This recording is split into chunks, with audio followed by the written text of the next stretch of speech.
사무엘상 29장은 다윗에게 찾아온 이 위기에 대한 말씀입니다. 다윗은 사실 지난 10년 동안 계속 사울로부터 고난을 당하고 그의 인생은 위기의 연속이었습니다. 이 사울을 피해 다녔습니다. 광야로 동굴로 계속 숨어 다니면서 그렇게 살았습니다. 근데 이런 생활이 너무 힘이 드니까 다윗은 또다시 어떤 판단을 하느냐, 블레셋 왕이었던 아기스를 찾아갑니다. 10년 전에 찾아갔을 때는 아기스 왕과 그의 신하들이 다윗을 죽여버리려 했습니다. 그때 다윗이 미친 사람 흉내를 내면서 겨우 그 소굴에서 빠져나왔지요. 근데 너무 힘드니까 10년 만에 다시 찾아간 거예요. 근데 이번에는 아기스가 그에게 호의를 베풉니다. 땅을 주는데 유다와 블레셋의 국경 지역에 있던 이 시글락이라고 하는 도시에서 살 수 있도록 배려를 해 주었습니다. 이 시글락 땅은 유다와 블레셋의 딱 국경 지역에 있던 땅이었습니다. 원래는 유대 땅이었기 때문에 주변에 유대인들이 많이 살았습니다. 근데 국경 지역이어서 그곳에는 다른 이민족들도 많이 거주하고 있는 곳이었고, 당시에는 블레셋이 점령을 하고 있었습니다. 여기에 살면서 비로소 다윗은 10년 만에 안정을 좀 찾게 된 것입니다. 이 안정을 누리는 대신에 자기가 어떻게 된 겁니까? 아기스 밑으로 들어간 거예요. 아기스의 신하가 된 것입니다. 그래서 다윗은 아기스에게 뭔가 보답하는 삶을 살아야 했습니다. 그래서 다윗이 한 짓은 주변 나라 민족들 약탈하고 죽이고, 그래서 전리품을 취해서 자기도 살고 아기스에게도 상납하는 그런 삶을 살았던 것입니다. 그렇게 1년 4개월을 살면서 다윗은 이 블레셋 왕 아기스의 신임을 꽤 많이 얻게 됐습니다. 하지만 어떻습니까? 이렇게 사는 것이 여호와의 기름 부음 받은 자의 삶과는 거리가 먼 삶이었던 것입니다. 하나님은 1년 4개월을 지켜보시다가 다윗을 그 속에서 불러내십니다. 오늘 두 가지를 살필 텐데 첫 번째는 뭐냐? 하나님이 내 인생에 언제 개입하시느냐, 이겁니다. 이런 많은 사람들은 하나님이 나를 언제 쓰시느냐, 나의 영적인 상태가 최상일 때 하나님께서 우리를 쓰신다, 이렇게 생각을 합니다. 그러나 사실 우리 인생의 그 최상의 시간이라고 하는 것은 여러분 그렇게 길지가 않습니다.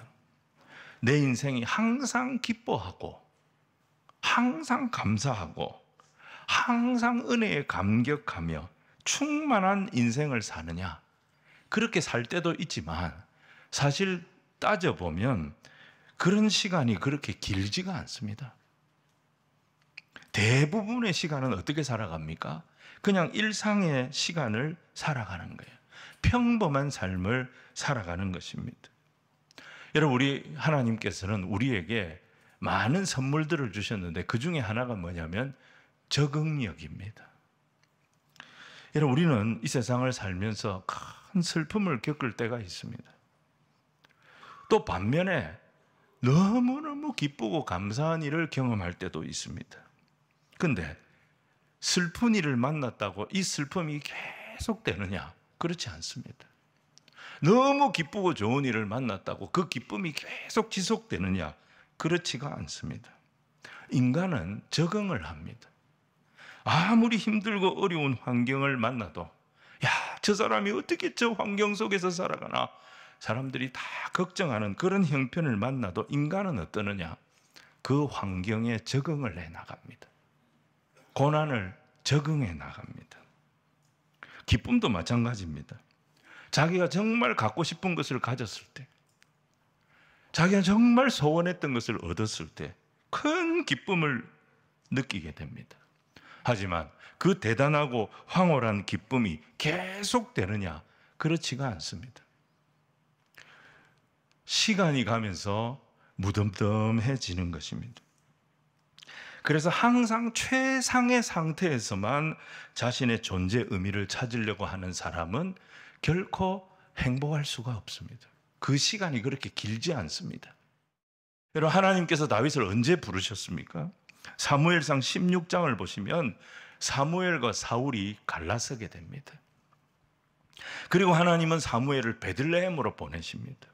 베들레헴에 가서 이새와 이새의 아들들을 만나서 그들과 함께 예배하라고, 그들을 예배에 초대하도록 하셨습니다. 이새는 사무엘의 초청을 받고 자기 아들들을 다 데리고 사무엘 앞에 가는데 8명의 아들 중에 막내였던 8번째 다윗은 빼놓고 7 아들만 데리고 간 것입니다. 다윗은 그 가정에서 인정을 못 받는 아들이었습니다. 무시당하는 정도가 아니라 아예 아들 취급을 못 받던 아들이 막내 다윗이었던 것입니다. 여러분, 그래서 시편 27편 10절을 보시면 내 부모는 나를 버렸으나 여호와는 나를 영접하시리이다. 다윗은 어린 시절에 이미 이런 경험을 하면서 자란 거예요.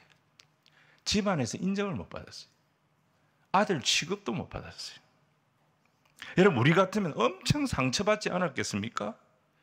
부모를 보면 분노하지 않았겠어요? 형제들 보고 분노하지 않았겠어요? 사춘기에 극심하게 방황하지 않았겠습니까? 근데 이 다윗을 보면 아들 인정도 못 받고 들에서 양이나 치면서 허드렛 일을 하던 그 초라한 다윗이 뒤늦게 사무엘이 찾습니다. 이게 전부냐? 아닙니다. 막내가 하나 있는데 들에서 양을 칩니다. 데리고 오라. 그래서 뒤늦게 사무엘 앞에 왔을 때 성경이 다윗에 대해서 뭐라고 말씀합니까? 사무엘상 16장 12절에 보면 이에 사람을 보내어 그를 데려오매 그의 빛이 붉고 눈이 빼어나고 얼굴이 아름답더라, 이렇게 말씀하고 있습니다. 여러분, 이 본문의 뉘앙스를 그대로 번역하면 어떤 내용이 되냐면 그의 표정에서 구김살이 전혀 없었더라. 다윗의 강점이 뭐였냐면 다윗은 말이죠, 일상의 진심이었어요. 그가 처한 모든 상황에서 진심으로 일했습니다. 일상을 진심으로 살았던 다윗의 머리에 생각지도 못했던 하나님이 그를 부르셔서 머리에 기름을 부어주시는 큰 은혜를 경험했던 것입니다. 오늘 본문 29장도 마찬가지입니다. 여러분, 29장부터 마지막 31장까지는 아벡 전투에 대한 내용입니다. 이스라엘과 블레셋 간에 벌어졌던 가장 치열했던 전투, 이 아벡 전쟁에 일어난 사건들을 다룬 본문이에요. 이 아벡 전쟁에서 이스라엘은 참패를 당합니다. 사울이 이 전쟁에서 죽게 됩니다. 사울의 아들들 이 전쟁에서 다 죽습니다. 아벡은 이스라엘에게 큰 고통을 준 전쟁이었습니다. 민족에게 슬픔을 준, 큰 상처를 준 전쟁이었습니다. 그런데 이 전쟁의 결과로 어떤 일이 벌어집니까? 하나님이 예비해 두셨던, 하나님이 세우시려고 준비해 두셨던 그 다윗의 시대가 이 전쟁과 함께 열렸다는 것입니다. 여러분, 다윗이 왕으로 세움받게 된 계기는 국가적인 위기 상황이었습니다. 그 국가적인 위기 상황에 또 뭐가 왔습니까? 다윗 개인의 위기 상황이 겹쳐서 찾아온 거예요. 동족과의 전쟁에 참전해야 됩니다. 아기스 왕이 총동원령을 내렸습니다. 다윗 입장에서 보면 하나님은 제가 편한 꼴을 못 보시는 것 같습니다. 내가 겨우 아기스 왕에게 붙어가지고 이제 조금 안정을 찾았는데 이 안정된 시간 하나님 이렇게 빼앗아 가십니까? 또 전쟁에 나가야 됩니까? 내 인생은 왜 이렇게 힘들고 어렵습니까? 나가면 배신자 됩니다. 안 나가면 죽습니다. 오도 가도 못할 이런 위기에 빠진 이 다윗의 형편, 되는 게 하나도 없습니다. 그런데 이 상황이 바로 하나님이 다윗을 위하여 준비하신 때였다는 것입니다. 오늘 두 번째는 하나님이 내 인생에 어떻게 개입하시느냐는 것입니다. 자, 시글락에서 아기스 왕에게 조공을 바치면서 나름대로 이제 안정되게 살아가던 다윗에게 위기가 왔죠. 전쟁에 참전하라 총동원령이 떨어진 겁니다. 그래서 다윗이 어떻게 합니까? 전쟁에 나옵니다. 어쩔 수 없이 따라갑니다. 그게 1절, 2절의 내용입니다. 우리 1절과 2절을 같이 읽겠습니다. 시작. 블레셋 사람들은 그들의 모든 군대를 아벡에 모았고 이스라엘 사람들은 이스라엘에 있는 셈 곁에 진쳤더라. 블레셋 사람들의 수령들은 수백 명씩 수천 명씩 인솔하여 나아갔고 다윗과 그의 사람들은 아기스와 함께 그 뒤에 나아갔더니, 여기 그 뒤에 나아갔다는 게 무슨 뜻이냐면 대열의 맨 뒷공무니에 서서 어쩔 수 없이 따라갔다는 거예요. 블레셋 군대의 제일 뒤에 서가지고 꼬리에 붙어가지고 그렇게 다윗이 따라갔다는 거예요. 안 따라갈 수 없으니까, 자기 능력으로 이 문제를 풀 수가 없으니까 그렇게 따라갔는데 하나님 이 문제를 해결하십니다. 자, 어떻게 해결하십니까? 4절과 5절 말씀을 우리 같이 읽겠습니다. 시작. 블레셋 사람의 방백들이 그에게 노한지라. 블레셋 방백들이 그에게 이르되 이 사람을 돌려보내어 왕이 그에게 정하신 그 처소로 가게 하소서. 그는 우리와 함께 싸움에 내려가지 못하리니 그가 전장에서 우리의 대적이 될까 하나이다. 그가 무엇으로 그 주와 다시 화합하리이까? 이 사람들의 머리로 하지 아니하겠나이까? 그들이 춤추며 노래하여 이르되 사울이 죽인 자는 천천히요 다윗은 만만이로다 하던 그 다윗이 아니니까 하니. 블레셋 장수들이 왕에게 찾아와서, 아기스 왕에게 찾아와서 항의를 했다는 거예요. 항의한 내용이 뭐예요? 같이 다윗과는 전쟁터에 못 나간다는 거예요. 돌려보내라는 거예요. 그가 전쟁에서 분명히 우리의 대적이 될 겁니다. 배신자가 될 겁니다. 그가 무엇으로 자기 왕, 이스라엘 왕과 다시 화해하겠습니까? 우리 군사들의 머리를 잘라서 자기 왕에게 바치지 않겠습니까? 다윗이 어떤 인물입니까? 사울이 죽인 자는 천천히요 다윗은 만만이라고 했던, 우리가 절대 만만히 봐서는 안 될 인물이 다윗입니다. 이 말을 한 거예요. 하나님이 무엇을 사용하십니까? 블레셋 장군들이 다윗을 미워하고 다윗을 시기하고 다윗을 의심했습니다. 그 마음을 하나님 사용하신 거예요. 지금까지 어떻게 보면 다윗이 노력 많이 했을 거예요. 아기스의 수하에서 왜 그렇게 충성했겠습니까? 왜 그렇게 노력했겠습니까? 블레셋 장수들의 마음을 얻고 싶었던 거예요. 아기스의 마음도 없지만 블레셋 장수들이 자기를 향해 마음을 열지 않으니까 그 사람들에게 마음을 얻기 위해서 그렇게 노력했지만 여전히 그들은 다윗을 향해 마음을 열지 않고 계속 시기하고 미워하고 의심했어요. 이것 때문에 다윗이 얼마나 속상하고 억울했겠습니까? 근데 이들이 다윗을 미워하고 시기하고 의심했던 이게, 마음을 열지 않았던 이게 다윗이 사는 길이 된 거예요. 사실 여러분 생각해 보십시오. 만약에 다윗이 아기스 왕을 위해서 그렇게 수고하고 충성했던 것을 신하들이 인정을 해가지고 신하들이 마음문을 열었다면 어떻게 됐겠습니까? 다윗은 꼼짝없이 전쟁을 해야 되는 거예요. 다윗의 수고가, 다윗의 노력이 먹혀들었더라면 큰일 날 뻔한 거예요. 다윗의 수고한 게 하나도 먹혀들지 않은 것이, 어떤 노력을 해도 블레셋 사람들의 마음에 아무런 도움이 되지 않았던 것이 오히려 은혜였던 것입니다. 그래서 위기의 때에 우리가 해야 할 일이 뭐냐? 그냥 하나님 편에 서 있는 것입니다. 이게 우리가 할 일입니다. 하나님 편에 서 있는 게 뭐죠? 예배 시간에 예배 드리는 것입니다. 기도 시간에 기도하는 것입니다. 내가 할 수 있는 일이면 하나님 뜻에 순종하는 겁니다. 내가 해도 안 되는 일, 내가 할 수 없는 일을 만났을 때는 하나님 앞에 기도하는 겁니다. 시편 109편 4절에 다윗이 이런 고백을 하지요. 나는 사랑하나 그들은 도리어 나를 대적하니 나는 기도할 뿐이라. 여러분, 우리가 할 수 있는 가장 귀한 일이 뭔지 아십니까? 그냥 주님 의지하는 거예요. 그냥 주님 앞에 내 마음을 쏟아놓고 기도하는 것입니다. 나는 그렇게 충성을 다하고 나는 그렇게 최선을 다하지만 그들은 나를 여전히 대적하고 미워하니 내가 할 수 있는 일은 기도밖에 없습니다. 로마서 12장에 사도 바울은 이런 말씀을 했습니다. 부지런하여 게으르지 말고 열심을 품고 주를 섬기라. 소망 중에 즐거워하며 환난 중에 참으며 기도에 항상 힘쓰라. 이게 뭐죠? 하나님 편에 서 있는 것입니다. 여러분 30장에도 보면 우리가 다음 주에 이 말씀을 보게 될 텐데 30장 말씀을 보시면 3일 뒤에 전쟁에 참전한 지 3일 만에 전쟁터에서 다윗은 쫓겨납니다. 그래서 3일 만에 시글락으로 돌아왔는데 시글락이 엉망이 돼 있어요.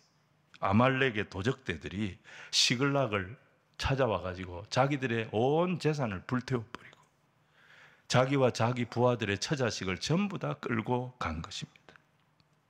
그의 부하들이 너무 낙심이 돼가지고 절망이 돼가지고 분노해가지고 그 분노를 어디에다가 풀려고 했느냐? 다윗에게 찾아와서 돌을 들고 다윗을 때려 죽이려고 했습니다. 여러분 이걸 보면 다윗이 왕이 되기 직전에 어려움이란 어려움은 싹 다 겪은 거예요. 나라는 나라대로 위기가 왔어요. 자기 인생은 인생대로 위기가 왔어요. 믿었던 부하들에게 배신을 당하고 있어요. 이때 다윗이 한 게 뭐예요? 30장 6절 보시면 백성들이 자녀들 때문에 마음이 슬퍼서 다윗을 돌로 치자 하니 다윗이 크게 다급하였으나 그의 하나님 여호와를 힘입고 용기를 얻었더라. 길이 보이지 않아요. 위기가 계속 찾아옵니다. 답이 보이지 않아요. 근데 그 다급한 상황에도 다윗이 했던 일은 뭐냐? 그냥 하나님 편에 서서 버틴 것입니다. 하나님 편에 서서 견딘 것입니다. 여러분 신앙은 우리가 무슨 대단한 일을 하는 것이 아닙니다. 젖먹이가 그 어미의 품에 있는 것 같이 내가 있는 자리에서 내 주님을 바라보며 그냥 버티는 거예요. 그냥 견디는 거예요. 시편 131편에 다윗이 이런 고백을 하지 않습니까? 우리 시편 131편 말씀을 같이 한번 읽겠습니다. 시작. 여호와여 내 마음이 교만하지 않냐고 내가 큰 일과 감당하지 못할 놀라운 일을 하려고 힘쓰지 아니하니 실로 내가 내 영혼으로 고요하고 평온하게 하기를 젖된 아이가 그의 어머니 품에 있음 같게 하였나니 내 영혼이 젖된 아이와 같도다. 이스라엘아 지금부터 영원까지 여호와를 바랄지어다. 이게 다윗의 영성이었습니다. 다윗이 왕이 된 것은 다윗이 똑똑해서가 아닙니다. 다윗이 왕이 된 것은 다윗이 능력이 탁월해서가 아닙니다. 다윗이 왕이 된 것은 위기 가운데 자기가 할 수 있는 일이 아무것도 없는 위기 가운데 철저하게 하나님께서 그에게 은혜를 베풀어 주셨기 때문에 왕이 된 것입니다. 여러분 은혜는 어떤 일을 해서 받는 것이 아닙니다. 은혜는 조건부로 임하는 것이 아닙니다. 만약에 은혜에 조건이 있다면 그게 어떻게 은혜가 될 수 있습니까? 은혜에는 반드시 세 가지 요소가 있습니다. 첫 번째는 내게서 나오는 것이 아닙니다. 은혜를 의미하는 히브리어 하난이라고 하는 이 단어는 윗사람이 아랫사람에게 허리를 숙인다는 뜻입니다. 은혜는 내 속에서 나오는 게 아니라 하나님이 부어주시는 겁니다. 두 번째는 자격이 있어서 받는 것이 아닙니다. 자격 없는 자에게 주어지는 것이 은혜입니다. 세 번째는 대가가 없습니다. 값 없이 거저 주어지는 것이 은혜입니다. 그래서 신자의 삶에 가장 중요한 것은 내가 가진 능력이 아닙니다. 그 사람의 태도입니다. 애티튜드입니다. 위기 상황일수록 우리의 태도가 중요합니다. 우리의 태도가 언제 어디서 만들어지느냐? 평소에 일상의 삶에서 우리의 태도가 만들어집니다. 평소에 기도하는 거예요. 평소에 찬송하는 거예요. 평소에 감사하는 거예요. 평소에 예배 드리는 거예요. 이런 영적인 습관을 평소에 만들어 놔야 합니다. 그래서 다윗이 위급한 상황이 벌어졌을 때 그가 크게 다급하였으나 그의 하나님 여호와를 힘입고 용기를 얻었다 그랬습니다. 위기 상황에서도 다윗은 낙심하거나 흥분하거나 사람 찾아가거나 누구를 설득하거나 변명하거나 그렇게 하지 않았습니다. 그의 하나님 여호와를 힘입었다 그랬습니다. 무슨 뜻이죠? 그냥 그 상황에서 하나님 앞에 기도했다는 겁니다. 그렇게 버티고 나갔던 거죠. 위기가 오면 사람은 평소 습관이 다 드러납니다. 평소에 불평 잘하는 사람은 위기가 오면 더 불평합니다. 평소에 염려 많이 한 사람은 위기가 오면 바로 염려에 빠집니다. 평소에 기도 안 하는 사람이 위기가 온다고 기도하겠습니까? 아구야꼬, 아구야꼬, 아구야꼬 이 말만 합니다. 다윗이 크게 다급한 상황에서도 흔들리지 않고 하나님 여호와를 힘입어 용기를 얻었다는 것은 평소에 훈련이 되어 있었던 거예요. 하나님 편에 서는 훈련, 하나님 앞에 기도하는 훈련, 이 영적인 좋은 습관이 이미 만들어져 있었기 때문에 흔들리지 않았던 것입니다. 그래서 신앙생활이라고 하는 것은 영적으로 건강한 습관을 만드는 것입니다. 우리 자녀들이 어릴 때부터 이 습관을 만들어야 됩니다. 신앙에 입문을 하시는 분들은 초신자 때부터 이 습관을 만드는 거예요. 말씀을 가까이 하는 습관, 항상 기도하는 습관, 무엇에든지 감사부터 하는 습관, 하나님이 기뻐하시는 일에 기쁘게 헌신하는 습관, 온전히 주님을 예배하는 습관, 이 습관을 어릴 때부터 만드는 거예요. 신앙생활 시작하면서부터 만드는 거예요. 계속 반복하는 거예요. 그래서 이게 내 습관이 되도록 만들어야 되고 결국 이 습관에서 내 인격이 나오는 것이고 그 인격이 역사를 만드는 것입니다. 말씀 정리하겠습니다. 하나님 앞에서 승리하는 길은 내가 최상의 상태에 있을 때가 아닙니다. 오히려 억울한 일이 있어도 내 인생이 좀 초라해 보여도 나의 평범한 일상을 주님께 드릴 때 주님이 느닷없이 우리를 찾아오십니다. 위기의 때에 내가 할 수 있는 일이 뭐냐? 그냥 하나님 편에 서 있는 겁니다. 블레셋 장군들이 다윗을 그렇게 미워하고 의심하고 마음을 열지 않았을 때, 아말렉의 도적대가 쳐들어와서 온 마을을 불사르고 가족들 다 끌고 갔을 때, 그의 부하들이 낙심하고 분노해서 다윗을 향하여 돌을 들고 죽이려고 할 때, 그때 다윗이 한 일이 뭐가 있습니까? 오직 여호와를 의지하여 힘을 얻었다. 그의 일상이 주님 바라보는 훈련이 되어 있었던 겁니다. 그래서 위기를 통과할 수 있었어요. 아기스 왕이 이도 저도 할 수 없는 상황에서 다윗에게 했던 말이 뭡니까? 이제 너는 평안히 돌아가서. 아기스는 다윗을 전쟁터에 데려가고 싶었어요. 근데 반대가 너무 심하니까 아기스가 뭐라고 합니까? 이제 너는 평안히 돌아가서. 블레셋 장수들의 마음이 열리지 않았던 것이 전화위복이 된 거예요. 그게 하나님의 은혜가 된 거예요. 위기가 축복이 된 거예요. 그래서 여러분, 신앙생활은 내 머리로 하는 게 아닙니다. 신앙생활은 어린아이처럼 하는 겁니다. 어린아이처럼 그저 오라 하시네. 나를 잡아주시네. 주의 강한 손으로 잡아주시네. 할렐루야 거룩한 주님. 잡아주시네. 할렐루야 거룩한 주님. 어린아이처럼 그냥 주님 편에 서 있으면 은혜가 임하는 것입니다. 우리의 인생은 능력이 아닙니다. 태도입니다. 우리는 은혜로 사는 자들입니다. 물이 포도주로 변한 게 은혜였습니다. 마이너스가 플러스 되는 게 하나님의 은혜입니다. 위기를 축복으로 바꾸는 것은 은혜인 것입니다.